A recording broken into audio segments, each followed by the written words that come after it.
Eh bien bonjour les amis et bienvenue dans cette nouvelle vidéo. Je suis très content de vous retrouver aujourd'hui. Pour cette nouvelle année, je vais vous montrer quel est l'état actuel de la génération des images par intelligence artificielle. C'est une vidéo qui me tenait à cœur de faire, notamment pour les personnes qui débutent aujourd'hui dans l'intelligence artificielle. Les médias, les gens, les entreprises commencent à parler de plus en plus de l'intelligence artificielle et de leur application. On va donc faire un tour de l'état général de la génération d'images par intelligence artificielle aujourd'hui en février 2024. Alors accrochez-vous et on y va. Et bien sûr, avant de commencer, une petite remarque pour vous dire que toutes les images que vous allez voir aujourd'hui dans la présentation ont bien sûr été générées par de l'intelligence artificielle. Alors ma dernière vidéo date d'un petit moment et nous avons pu assister à de très grands progrès fin 2023, début 2024. Alors actuellement, si vous voulez générer des images par intelligence artificielle, vous avez deux choix possibles que nous allons séparer par deux grandes catégories. Vous avez d'une part les services gratuits, qui sont les premiers sur lesquels nous allons parler, et les services payants que nous allons voir par la suite. Vous avez en fait qu'un seul grand service gratuit qui est Stable Diffusion. Stable Diffusion étant un modèle de génération par IA dont nous allons discuter par la suite et comment vous pouvez le prendre en main de suite. Alors bien sûr, pour utiliser Stable Diffusion, il vous faudra passer par des interfaces comme Automatic 11, Confi UI. Il y en existe d'autres, nous allons voir ça. Alors nous avons également la branche intelligence artificielle de Meta qui ont pris le tournant open source de la technologie, c'est-à-dire qu'ils sont en train d'entraîner plusieurs modèles d'intelligence artificielle, non pas juste des modèles de génération d'images, mais des modèles généraux, et dont ils sont en train de donner le libre service, le libre accès au code, aux modèles, etc., qu'ensuite la communauté peut utiliser pour développer divers outils IA. Alors pour ce qui est des plus et des moins de ce service, c'est que la technologie n'a pas de biais, c'est-à-dire que les entraînements successifs et l'apport de la communauté ont permis à ce modèle de pouvoir vous générer à peu près tout ce que vous voulez sans aucun biais. Alors bien sûr, après c'est à votre entière discrétion ce que vous générez et ce que vous faites avec la technologie. Nous avons ensuite le niveau de la sécurité des données. Avec ce modèle-là, vous pouvez entraîner vos données, c'est-à-dire que vous pouvez lui donner une série d'images sur lesquelles vont s'entraîner ce modèle pour ensuite pouvoir vous générer des images en rapport avec l'entraînement que vous avez fait. Ce sera d'ailleurs l'objet d'une de mes vidéos de vous montrer comment entraîner le modèle Stable Diffusion. Alors bien sûr, cela s'adresse surtout et notamment aux entreprises qui voudraient entraîner ce modèle à la génération d'images pour leur entreprise, mais ça s'adresse également aux enthousiastes qui voudraient apprendre comment entraîner un modèle et tout simplement avoir plus de contrôle sur la génération finale. Alors bien sûr, sans parler, les générations sont illimitées, c'est-à-dire que vous pouvez en générer autant que vous voulez, sans coût, sans temps additionnel, sans attente. Enfin, le dernier point que j'ai mis ici, c'est qu'il est scalable, c'est-à-dire que vous pourrez l'utiliser dans de très gros projets. Si jamais vous voulez construire un site internet, ou si vous avez un projet spécifique d'utilisation, vous pourrez l'appliquer à votre projet très facilement et le personnaliser au maximum. Maintenant, on va parler des points négatifs. Un des petits points négatifs, c'est que cet outil requiert un petit apprentissage, c'est-à-dire qu'il va falloir un petit investissement de temps pour apprendre à l'utiliser. Alors, bien sûr, c'est comme tout, lorsque vous apprenez quelque chose, plus de temps vous y passez, plus vous y serez perfectionné, et plus aussi les possibilités seront grandes. Vous allez voir par la suite que les services payants ne sont pas forcément tout à fait personnalisables. Et enfin, dernier point, le hardware requis ou tout simplement le GPU, la carte graphique. C'est-à-dire qu'il va vous falloir quand même un petit matériel pour pouvoir utiliser ce logiciel. Alors sachant qu'avec les derniers progrès technologiques de Stable Diffusion et des modèles qui arrivent en ce moment, nous avons réussi à diminuer de plus en plus le coût nécessaire pour pouvoir lancer ces modèles et l'utilisation. C'est-à-dire qu'avant, ce qui avait besoin d'une 4090, maintenant va pouvoir être lancé dans une plus petite carte graphique. Il y a eu également des progrès dans l'utilisation des cartes AMD, mais cela sera l'objet d'encore une autre vidéo. Alors maintenant, passons aux services payants, qui se distinguent des services gratuits par le fait que cela va vous coûter de l'argent. Donc dans cette catégorie, nous retrouvons notamment DALL-E, qui est le modèle de génération d'images de OpenAI. Pour ceux à qui ça ne parle pas, c'est ChatGPT. Nous avons Midjourney, qui a longtemps été le roi dans le domaine de la génération d'images par intelligence artificielle, mais qui maintenant, vous allez voir, commence à diminuer un petit peu en termes de puissance. Cela dit, ça reste une option très viable. Nous avons également Google Gemini qui s'est lancé la semaine dernière dans la génération d'images, et je pense que vous avez dû entendre parler de cela car cela a fait beaucoup de bruit, notamment sur le fait du biais de l'entraînement des modèles. C'est-à-dire que lorsque vous demandez à Google Gemini de générer une image particulière, il va vous générer une image complètement différente pour suivre les mœurs et on va dire ce qui rentre dans le safety, donc la sécurité de l'IA. Mais du coup, le modèle est très restreint et vous ne pourrez pas générer grand chose.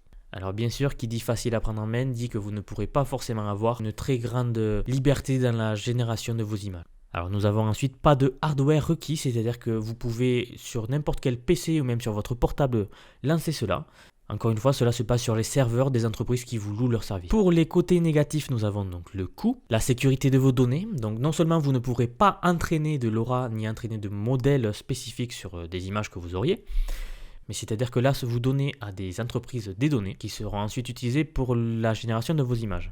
Alors bien sûr, ça ne veut pas dire que vous donnez des données et que les données seront dans la nature, puisque cela sera toujours à la discrétion des entreprises dont vous allez faire appel, mais il y a toujours cet aspect-là de sécurité. Évidemment que si vous avez une grande entreprise ou si vous avez des données sensibles, il ne faudra pas passer par là. Et enfin, le dernier point qui pour moi est le plus embêtant de tous, c'est qu'il n'y a pas de paramétrage possible. C'est-à-dire que vous n'avez pas une très grande liberté sur ce que vous générez et qu'il va être très difficile de générer exactement ce que vous voulez. Vous avez donc là les principales différences entre les services gratuits et les services payants. Et je vous propose maintenant de rentrer un petit peu plus dans le détail sur la façon concrète de générer ces images. Et comment vous pouvez dès maintenant prendre en main ces outils. Donc évidemment le plus grand, celui qui me tient le plus à cœur, celui que je préfère et pour moi à mon avis le plus puissant, c'est bien évidemment Stable Diffusion. Qui est donc comme je vous disais le modèle par excellence de génération d'images gratuit. Il n'y en a vraiment pas beaucoup. Et c'est sur celui-là dont toutes les API, toutes les applications, tout a été construit grâce à une très grosse communauté. Puisque le modèle est en open source, de nombreux scientifiques, de nombreux enthousiastes, de nombreuses personnes se sont appropriés du modèle, ont créé des versions de plus en plus performantes. Ils ont créé des interfaces graphiques très puissantes également, ce qui rend le modèle extrêmement personnalisable. Vous allez voir qu'avec ce modèle, nous pouvons créer à peu près tout ce que nous voulons. Vous avez des centaines et des centaines d'extensions qui vont vous permettre de générer à peu près tout ce que vous voulez. C'est-à-dire que vous souhaitiez juste vous amuser avec le logiciel ou que vous souhaitiez générer donc des images de produits ou que vous souhaitiez mettre en avant vos produits ou vous-même modifier votre fond. Vous pouvez à peu près faire tout ce que vous imaginez en termes d'image et de rendu. Bien sûr, les possibilités sont infinies. Et un des points qui m'enthousiasme personnellement le plus, c'est la nouvelle version qui arrive. Donc Stable Diffusion va bientôt sortir Stable Diffusion 3 qui va maintenant pouvoir gérer les textes comme vous le voyez ici. L'annonce a été faite la semaine dernière. Je vous renvoie vers ma vidéo dont je parle de cette avancée majeure pour la génération d'IA. Alors pour utiliser ce modèle, il va falloir utiliser une interface. Donc c'est un logiciel si vous préférez, qui est donc le logiciel avec lequel j'ai commencé cette chaîne bien sûr, et le logiciel que je vous apprends à utiliser dans un premier temps. Et nous avons également une autre interface ou un autre logiciel si vous préférez, qui est sorti il y a maintenant quelques mois, mais bien après Automatic 11, qui s'appelle Comfy UI, qui est ici à droite, qui va permettre un peu plus de personnalisation et un peu plus de liberté dans la façon dont nous allons générer les images. Et nous allons pouvoir tweaker les paramètres, modifier en plus, en moins, rajouter des paramètres, toucher à absolument tous les paramètres de la génération d'images. Et bien sûr, vous trouverez des tutos sur ma chaîne. J'ai actuellement déjà des tutoriels sur l'utilisation d'Automatic 11. Donc vous pouvez déjà le prendre en main si vous voulez, c'est assez rapide à utiliser. Ça peut faire peur au début, mais vous inquiétez pas, c'est très facile et vous pourrez le prendre en main assez rapidement. Je vais bientôt mettre en place une nouvelle série de vidéos pour vous apprendre comment utiliser Comfy UI, qui est une interface avec laquelle je me suis beaucoup amusé pour l'instant. Et vous allez voir que c'est une interface qui permet de faire quelque chose qui est jusqu'à là très difficile à faire, générer des vidéos. Oui, des vidéos par intelligence artificielle. Je vous montrerai également comment nous allons faire ça. Donc je vais lancer une série de formations sous peu sur ma chaîne. Abonnez-vous si vous voulez voir tout ça. Évidemment, si vous n'avez pas de carte graphique, malheureusement, vous ne pourrez pas utiliser ce modèle. Mais le point positif, c'est que les avancées récentes ont permis de diminuer le coût nécessaire de production. C'est-à-dire que maintenant, les prérequis pour utiliser ce modèle sont de moins en moins importants. Et des cartes graphiques qui avant ne pouvaient pas être utilisées pour générer des images sont maintenant possibles d'utiliser. Et au vu du modèle de Stable Diffusion 3 qui arrive, le prérequis va encore diminuer, ce qui est une très bonne nouvelle pour la prise en main de ce modèle. Ok, nous allons passer maintenant à la suite et au service payant. Et nous allons commencer par le plus facile à utiliser et à prendre en main qui est DALL-E, donc ChatGPT. Alors DALL-E, c'est un modèle de génération d'images qui a été entraîné par OpenAI. Il y a eu plusieurs versions, donc nous avions eu DALL-E 1, DALL-E 2, mais ils ont sorti récemment une troisième version, donc DALL-E 3, qui a été implémentée dans le chatbot, donc ChatGPT, qui permet de générer des images.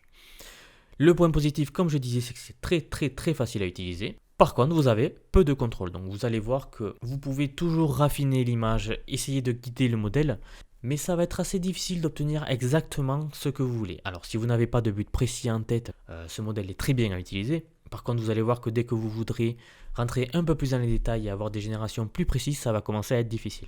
Et enfin, c'est difficile à scaler, c'est-à-dire que pour passer à l'utilisation de ce modèle en production, il va falloir passer par l'API d'OpenAI. Les coûts vont commencer à être très importants et les requêtes vont commencer à être un petit peu longues. Pour utiliser ce modèle, vous allez passer par l'interface de ChatGPT. Donc là, il n'y a pas de logiciel particulier, c'est juste l'interface de ChatGPT. Donc je vous ai fait ici un exemple, vous voyez, j'ai mis génère l'image suivante, un chat dans l'espace, et voici l'image qu'il m'a générée. Donc vous passez juste par l'interface et le chat principal de ChatGPT, avec bien sûr un abonnement premium, et vous pourrez générer des images directement. Pour rester dans les modèles payants, nous avons ensuite Midjourney. Midjourney, donc ça a longtemps été le meilleur outil pour générer des images d'intelligence artificielle. C'est-à-dire que cette entreprise a toujours été à la pointe du développement de modèles. Vous pouvez voir ici, par exemple, un chat dans l'espace. Vous voyez que bon, il n'y a pas vraiment photo, c'est-à-dire qu'ici j'ai mis chat dans l'espace. Vous voyez la génération que cela a fait. Donc Midjourney est aussi également très facile à utiliser. Cela vous donne des très bonnes images, mais avec très peu de contrôle. Alors quand je dis très peu de contrôle, vous avez quand même du contrôle, mais vous avez beaucoup moins de contrôle qu'avec Stable Diffusion. Nous aurons bien sûr l'occasion d'en reparler. Alors notamment dans les vidéos avancées de Stable Diffusion, vous allez voir qu'il est possible de faire beaucoup de choses. Pour utiliser Midjourney, l'interface actuelle est un serveur Discord. Donc il vous faut créer un compte sur Discord, rentrer dans le serveur Midjourney, acheter un abonnement Midjourney et là vous pourrez commencer à envoyer des prompts, donc des requêtes que vous voulez générer au travers de ce serveur Discord. Alors j'ai mis entre parenthèses, cela va changer d'ici peu, car en fait Midjourney est en train d'expérimenter sur une interface web pour sortir de Discord, car bon, Discord commence à être un peu vieillissant. Midjourney commence à perdre un peu d'énergie cinétique, un peu de vitesse par rapport au développement récent de Stable Diffusion par exemple, et de l'émergence de DALL-E, de Google Gemini. Donc ils sont en train d'essayer de se réinventer un petit peu pour rester pertinents. Et je n'ai pas dit qu'ils ne sont pas pertinents, au contraire ils sont encore très pertinents à ce jour. Et enfin nous avons d'autres services, donc toujours dans la gamme payante, comme par exemple Google Gemini, qui a fait beaucoup parler de lui récemment.